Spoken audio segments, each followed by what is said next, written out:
Қайырлы күн достар, осындай жұмсақ үлпілдеген жасалу өте оңай пирожкидің рецептімен бөлісім келіп отыр. Видеоның соңына дейін көрулеріңізді сұраймын. Ұнымызды алып електен өткізіп дайындап аламыз. Тұз саламыз. Құрғақ дрожж саламыз.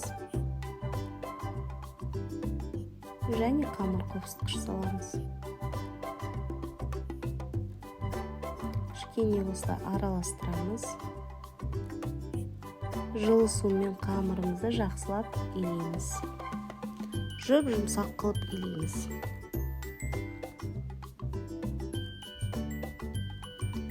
Иленген қамырымызды алып бетін жауып 40 минутқа қамырымыз көтерілгенше жылы жерге қойып қоямыз.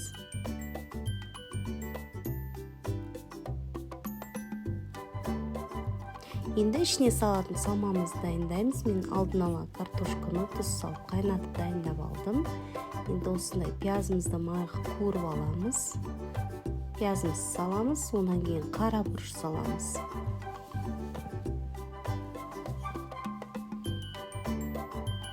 Енді картошкамызды жақсылап еземіз. Пюре жасаймыз езіп. Ішіне салатын салмамызды осылай дайындап қоямыз. Енді біздің қамырымыз дайын болып қалды. Мінекей көтерілді, жақсы болып. Қамырымыздан қолымызды майлап алып, шет-шетінен алып, пирожкиміздің формасын жасаймыз.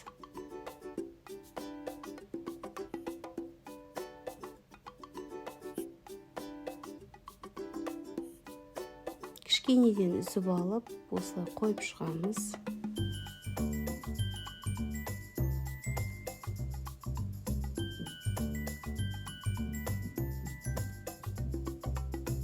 Енді ортасынан осылай басып, қамырдың салмасын салуға дайындап қоямыз.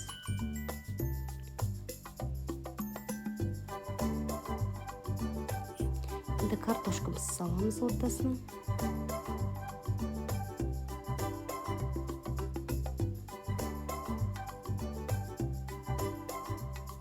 Енді осылай қамырымызды жабыстырып, формасын шығарып дайындап аламыз.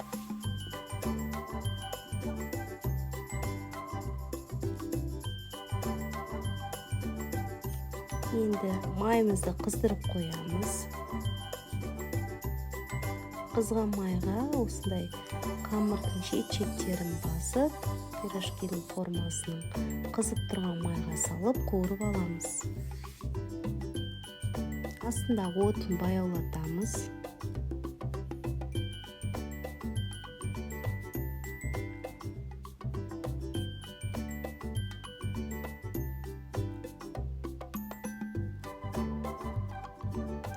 Қызарған кезде екінші жағын осылай алып аударамыз.